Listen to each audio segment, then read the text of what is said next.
Good evening and welcome back to Legal Talk, the talk show brought to you by the law offices of O'Donnell, Weiss and Megay, your life, your business, your law firm.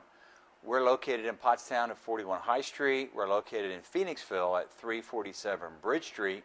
And we're also located at www.owmlaw.com. Thanks for joining us tonight.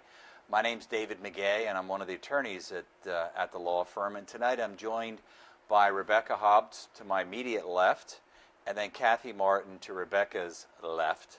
So Kathy, Rebecca, thanks for joining me, and thanks for everything the two of you do at the law firm.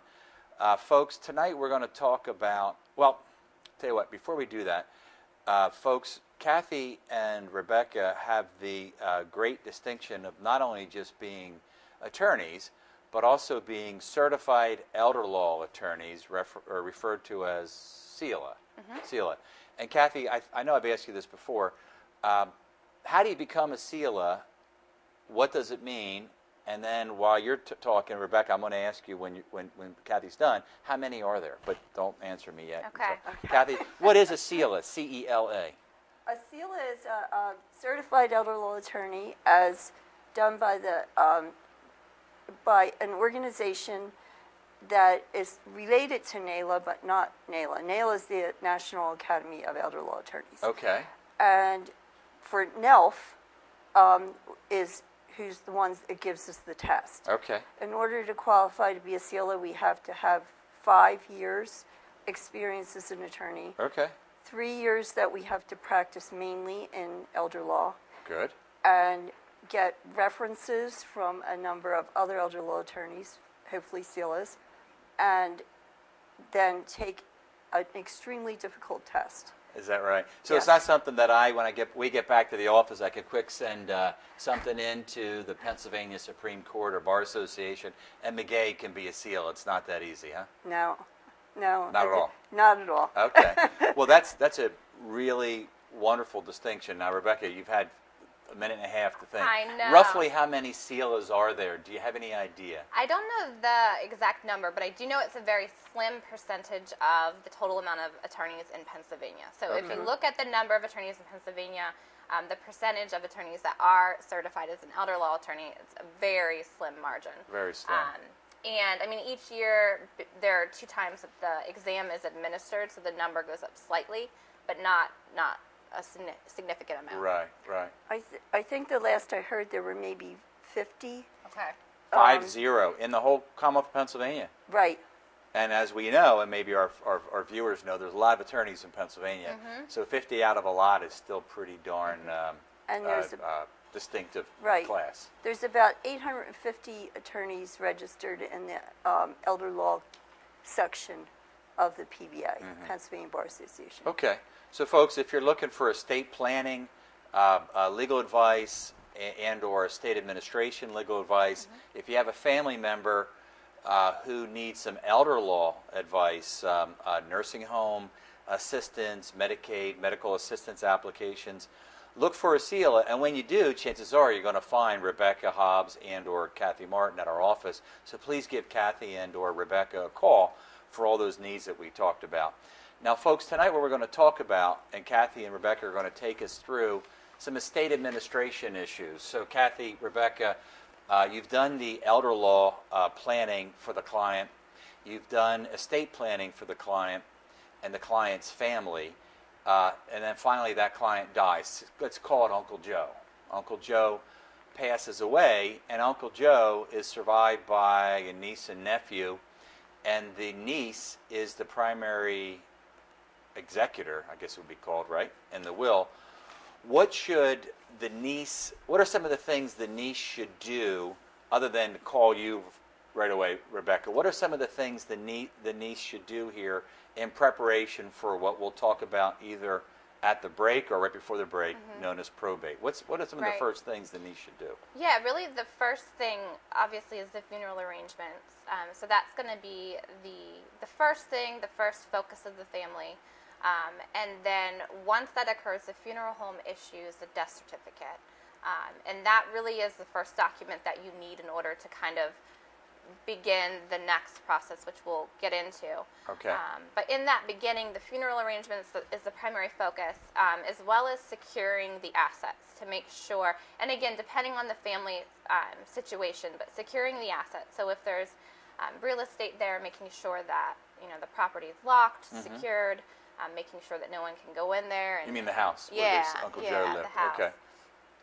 So that's really that primary focus, and just beginning to gather the information that we'll need. So beginning to look through and determine what the outstanding bills are, what assets Uncle Joe had, so we can figure out what may need to be done with the estate. All right, Kathy. I through the years, I do estate administration, but not like the two of you do, as far as volume and frankly expertise. But I've had situations through the years where the death certificate, the county of residence has been wrong, and or the Social Security number has been wrong. Have you ever had that situation with death certificates? Yes, quite a few times, and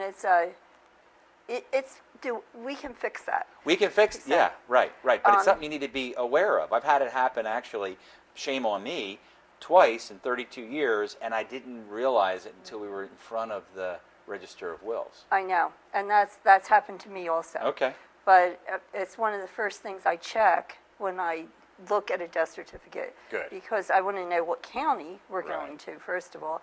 But I check the address of residence against the county Right. that's listed in a certain block on the death Right. certificate. And folks also make sure, this niece should right away make sure that Uncle Joe's Social Security number was properly put on that death certificate, because I have had that happen as well, and we don't find out until later on when we're liquidating assets, and the Social Security number at the financial institution doesn't match up with that on the death certificate. Yeah, and a common mistake I see is when we talk about making sure the death certificate has the proper residence, is sometimes there might be a situation where Mom or Dad or Uncle Joe had sold their house during life, moved to a nursing home. So it's a question of what address do you put on the death certificate?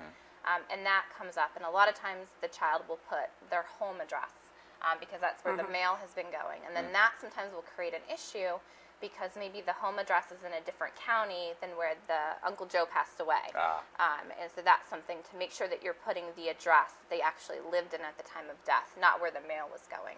Okay. All right, Kathy, Rebecca mentioned some of the things. We're still talking about what our viewers should do prior to probate, other than, of course, contact your attorney, give Rebecca a call or Kathy a call to help you with the estate administration to avoid some of the pitfalls that we're raising today. But Rebecca started mentioning about gathering assets. I would think gathering documents. One of the primary documents after the death certificate they should grab is the will. Right, but what if there's not a will? What happens? We can still handle that with an estate administration. Okay. So what would happen then is that it would be fall under the laws of intestacy, which Pennsylvania has certain laws about who can be the administrator and who receives the assets. Okay. So obviously it works better if people have a will. Some people just didn't get around to it or didn't think it was important, and that way, but we still can handle that with an estate, and it will be named an administrator rather than an executor. Okay, so guys, when Uncle Joe dies, survived by, never married, no children, survived by niece and nephew, closest heirs, Kathy, if Uncle Joe died without a will, both the niece and the nephew would have equal entitlement or say as to who would be the co-executor. But if Uncle Joe did a will, through you, either one of you, Uncle Joe could say, I appoint my niece first, and if not, the nephew. So that saves us a lot of problems. It does. Not to mention who gets the assets in the will. Okay, Kathy, what's the difference between, I think you mentioned the word administrator, and I think Rebecca mentioned the word executor, or maybe I did. What's the difference between the two? An executor is somebody who's named in a will. Okay. So that's usually how we distinguish it. Okay. Personal representative is another term that we can use that's just more of a catch-all.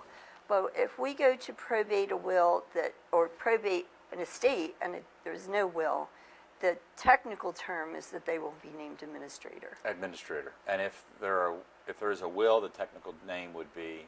An executor. Executor. Right. This might be a little far afield, but I'll throw this wild card at Rebecca. Do administrators and executors have pretty much the same rights and responsibilities? Generally speaking, yes. Yeah. I mean, there definitely are some differences, but the main idea is it's the person that's responsible for administering the estate, and where there's a will, making sure that the distributions go in accordance with the intent of the will and as the will, directs. Where the administrator is going to make sure that the estate is distributed by law, but the overall idea is that they're carrying out the same duty as far as gathering the assets, marshaling them, and making sure they get distributed to the right people. Okay. Now, Attorney Martin, I was my Uncle Joe's power of attorney, so I guess I'll be the executor, right? No, they're two different things. Oh, okay. How are they different? An agent under a power of attorney is named in a document that dies with you. Okay. So Uncle Joe, when Uncle Joe passes away, his power of attorney is no longer good. So the power of attorney dies when Uncle Joe died? Correct. Okay. So perhaps you are named the executor in his will, since you were the power of attorney. And that's pretty likely, isn't it, Rebecca? It's very common. Okay. Yeah. Okay.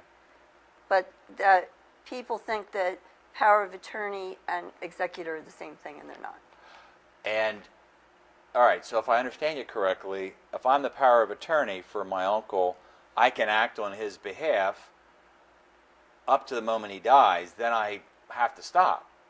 That's correct. Legally and technically, until I'm sworn in as executor. We're going to talk on this. We're running short here of the first half. We'll talk about probate on the second half of the show, folks. But I can't resume my role as my Uncle Joe's agent until we probate. Correct. So there's a little bit of a lull there. Right. And people ask that a lot. Yeah. I just got asked that this morning. Can I write a check on the account on which she was only the power of attorney? After the person died. After the person died, and she can't. Technically, she can't. Can't. That's right. Right, because the power of attorney died when Right. Uncle Joe died. Right. Okay. In the next minute or so, Rebecca, you get through the funeral, and as Kathy said, you start gathering up records. What are some of the records that the executor, soon-to-be executor, in my scenario, the niece should gather up before before she comes in and sees you? What are the things you need to get ready for probate? Right. So definitely, like we explained, the death certificate, the will, if there was a will. If no will, then you need the original will. Right, the original will. And then the next thing would be to start making a list of the family members, their names, their addresses, dates of birth, because that information is going to be needed regardless of if there was a will or not, because there are notice requirements that we'll talk about that we need that information for. But then I tell my clients that the mail is their best friend. To kind of go through the mail, look for current bank statements, and that's how we determine what those ongoing invoices are we have to pay from the estate as well. So utility bills, mortgage statements. So we look for all of those different pieces of information so we can determine what we need to do and what bills we need to pay. Okay, so they should bring all that stuff in. Now, Kathy, and we have like 20 seconds here.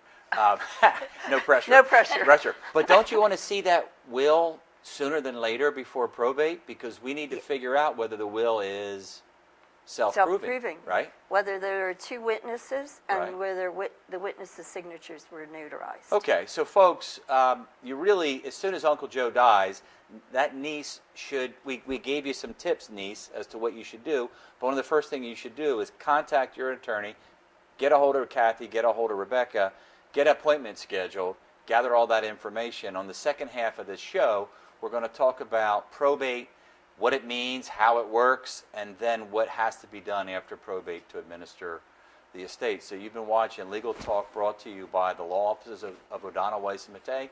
Please stay tuned for the second half of the show. For over 50 years now, O'Donnell, Weiss, and Megay have helped their clients resolve a wide variety of legal challenges. OWM Law provides legal representation to clients throughout southeastern Pennsylvania. The attorneys and highly trained support staff utilize the latest technology and resources available to satisfy the needs of their clients.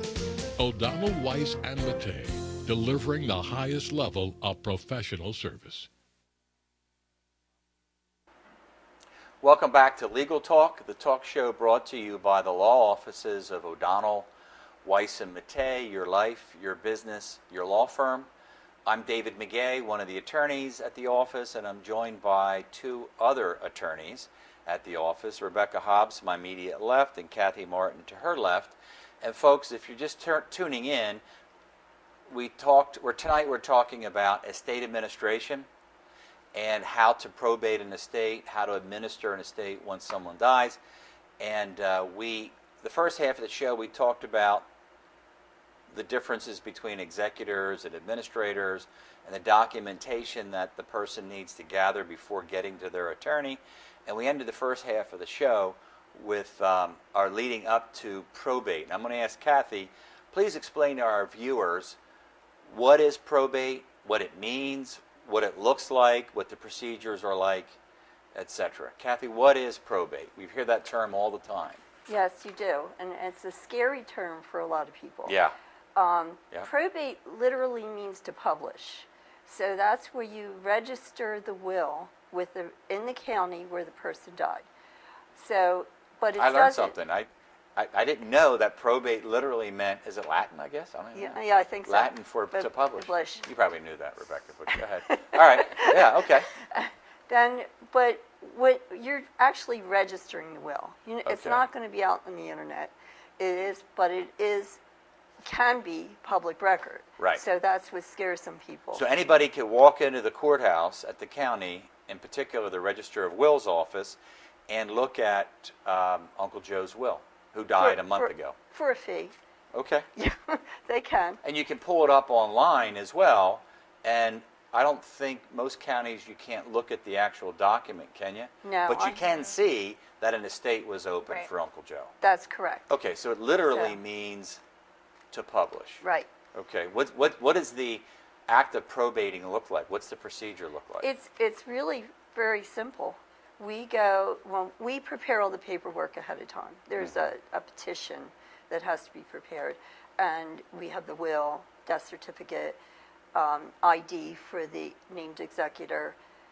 If it wasn't self-proving, like you talked about in the first last half. first half, then we need to get the witnesses who are listed on the will.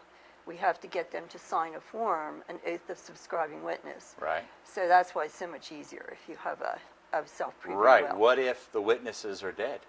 Or Then- can't be found? Or oftentimes you can't read their signature on the will. Right. How often does that happen, guys? A lot. It does. Yeah, so what happens? So you just need to present two people who will swear that is the executor, the testator's signature. Okay. So it that would could be an oath of non-subscribing. subscribing witness, Okay. right?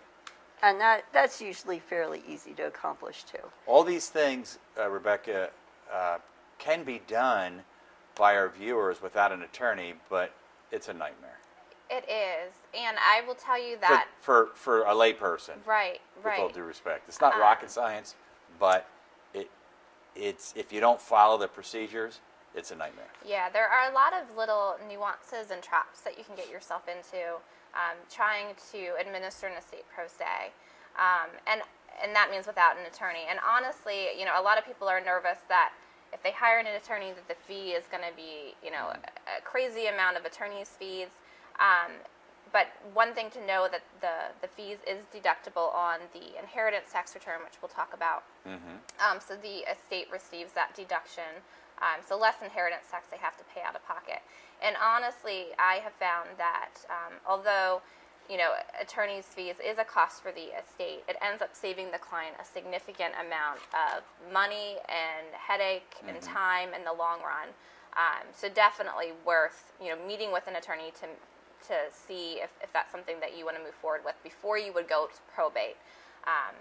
One area that I just saw a client get themselves into trouble was an estate they went and probated, they didn't need to probate. Yeah.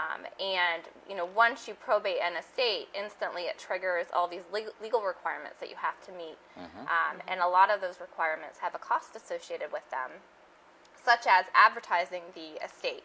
So when you probate an estate, there's requirements as to advertising the administration, and that is a cost charged by the newspaper and the legal reporter that they wouldn't have incurred had they not probated, had they met with an attorney first to make sure that was the route they needed to go. Okay. Well, let's get back to Kathy and talk about the actual day of probate itself. Do I go in front of a judge? Do I need to dress up? Do I need to schedule the probate? What's the actual day look like?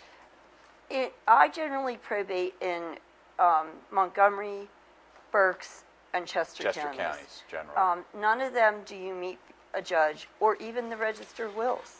Oh, okay. You meet with a clerk, and if you have everything ready and there's no questions involved in it, it goes very simply and smoothly. And if you have an attorney, it goes simply and smoothly even because better. he or she you folks will have all the paperwork All the ready to go. paperwork ready. We'll have decided what amount to put on the estate because you pay a fee at probate, and Okay. generally we bring a firm check with us to do that. Okay. That's another place that people get tripped up because they'll put down everything they think is in the estate, and you might not be paying tax on all that money. Right. So for one reason or another. But you'll end up paying probate fee based on a number which might be higher than what Uncle Joe really had. Exactly. Right. And you can Exactly. get the probate fee back if you overpay, can't you? No. Right. So that's another reason why folks, you ought to talk to an attorney. Roughly how long does it take? In Chester County, it takes me under 15 minutes. 15 minutes? Yes. Okay, so it takes longer to drive to the courthouse and Oh, park. far longer. Okay. Montgomery County, if you're able to get in with a clerk right away, it takes a little longer because they put everything in the computer right there in front of you. Right. Have the executor review it, and me review it, and then they print your short certificates right away. Right, okay. But the big job of the executor that day, or the administrator, is to be sworn in. Okay, and- so they swear to administer the estate according to the will, if there is a will, Right. and always according to the laws of the According Commonwealth to of law. Pennsylvania. Right. So he or she gets sworn in to act as the agent for the estate, the personal representative for the estate. Exactly. Okay, so generally, from the moment you park to the moment you get back in the car to drive back to the office, it's about 15 minutes to an hour? Right. That's about it? Yeah. It's never Okay. even taken me an hour, even Okay. in any county. Okay, So- and that's probably because you know what the heck, you guys both know what you're doing, and you're well prepared going in. If Right. you don't know what you're doing, excuse me, you don't know and you're not prepared going in, It could take a lot longer. a lot longer. Okay, good. Now, Rebecca, Kathy has probated, or let's say you've probated and you're done the day. What are some of the next steps that have to be done Yeah. by the executor or administrator after probate? Yeah, so some of the steps that need to be done after probate, there are time frames associated with them, so you have to be mindful of those time frames so you don't misstep and not file something that you need to file. But one of those is the notices that have to go out to anyone named in the will, as well as any children or a spouse. So even if all the children are not named in the will, they still require notice. So the executor is required to do that. Once those notices are sent out, the executor has to file something with the Register of Wills letting them know that they did comply and submit all those notices that they were required to do. The other thing, which we talked about a little bit, was advertising the estate. But there's a lot of other requirements that need to be met and things that need to be done, such as getting a tax ID number for the estate. So when you open up an estate, it becomes its own entity. And you Why have don't I to just use Uncle Joe's Social Security number? Yeah. Why not? Right, you can't because he's passed away, and so his income in essence, it stops on the day that he passes away. So anything that he earned prior to death would get reported under his Social Security number. But then the estate creates its own entity and gets its own tax ID number, and any income the estate earns then is classified under that EIN number for the estate. Okay. So it's a way of capturing a different kind of tax for the estate, so an income tax. Plus, don't I need a tax ID number for the estate before I can open up an estate checking account? Right. Yeah, so you need to open up an estate checking account, you need a tax ID number for that. You need the short certificate that Kathy was talking about, which you get when you go to probate, and a death certificate. And then that would allow you to open up a checking account in the name of the estate, where all the assets for the estate are kind of funneled through that account before distributions are made. And then that's the account that you would use to pay the funeral expense, to pay the utilities, the mortgage, the different expenses that come in for the estate. Mm-hmm. Okay. All right, so I get a tax ID number, or I advertise, I send notices of beneficial interest. Kathy, after I take care of all that, what am I doing as the executor? I'm working with you to... Uncle Joe had a couple of bank accounts. He had a house. He had a life insurance policy and an investment account. What do I do with those? Well, we send out letters to everything, other than for the house, but we will send out a letter to all the banks that he deals with, his investment broker, okay, so that we can find out how much money there was on the actual date of death. Well, why don't I just use a bank account? I mean, my bank account statement for that. Why can't I just use that? Because that might not be accurate. Oh, okay. There might be things that are out of the bank account that we didn't know about. There might be interest added. It's just more accurate to use the actual date of death balance. And the Department of Revenue looks for that date of death letter from each institution as Yes, opposed they to a do. checking Yeah. account statement Right. for the month that my Uncle Joe died. Right. Am I right about that? Correct. Okay. So you're getting date of death letters, and then what are you doing with the accounts? What are you doing with the assets?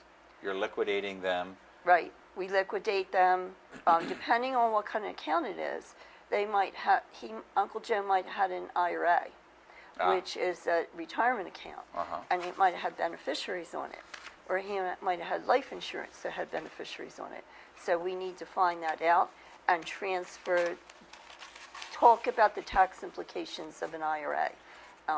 Most people would want to take it as an inherited IRA, right, so that they could take it out over a longer period of time. Okay. Instead of paying inheritance tax plus income tax all at once. And just put the money in their pocket. So there's a lot of things, folks, that you really need to work with your accountant on. I know it's tempting to try to do it on your own.